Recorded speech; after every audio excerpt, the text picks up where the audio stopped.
Alors, premier objectif de cette leçon, comment représenter statistiquement les données d'un tableau. C'est ce qu'on va voir maintenant. Donc pour ce faire, je vous ai prévu un petit tableau, voilà, qui représente un petit peu les différents cas que l'on peut rencontrer lorsqu'on étudie des données statistiques. Première chose, caractère étudié. Qu'est-ce que le caractère étudié? Le caractère étudié, c'est le critère suivant lequel vous allez classer une population. Par exemple, je vais pouvoir classer une section d'apprentis en fonction de leur âge. Voilà, c'est le caractère étudié, c'est leur âge. Si je classe cette population en fonction de leur commune d'appartenance, pareil, le caractère étudié sera l'appartenance. On verra de toute façon tout ça concrètement tout à l'heure avec un tableau. Donc, le caractère étudié avec lequel vous allez travailler, il y a deux cas de figure. Soit vous allez travailler avec un caractère étudié qu'on peut mesurer, qu'on peut quantifier. Dans ce cas-là, quantifier, il est quantitatif. On dit que ce caractère est quantitatif. Il est mesurable, il est quantifiable.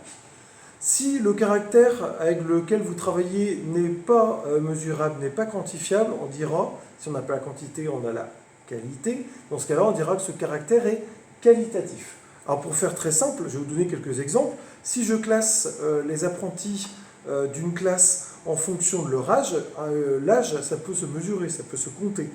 Dans ce cas-là, c'est quantitatif. Si je classe cette même population en fonction de leur marque de chaussures, une marque de chaussures, ça n'est pas mesurable, ça n'est pas quantifiable. Dans ce cas-là, c'est qualitatif.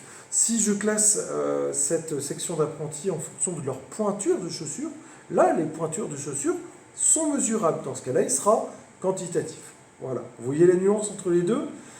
Et puis, donc ensuite, si le caractère est quantitatif, s'il est quantifiable, mesurable, on a encore deux cas de figure. Premier cas de figure, c'est si les valeurs du caractère étudié sont données une par une, on dit que les valeurs sont isolées. Dans ce cas-là, on parle de caractère quantitatif discret. Par exemple, si je classe mes apprentis en fonction des notes, je vais dire qui a 0, qui a 1, qui a 2, qui a 3, etc., etc. Les valeurs sont une par une. Par contre, s'il y a trop de valeurs et que je veux plutôt les regrouper par classe, comme ça qu'on dit en statistique, par classe, donc il y aura l'intervalle de notes entre 0 et 5 sur 20, l'intervalle entre 5 et 10 sur 20, puis entre 10 et 15, puis entre 15 et 20. Et là, comme on a regroupé par classe avec des intervalles, dans ce cas-là, on parle plutôt de caractère quantitatif continu.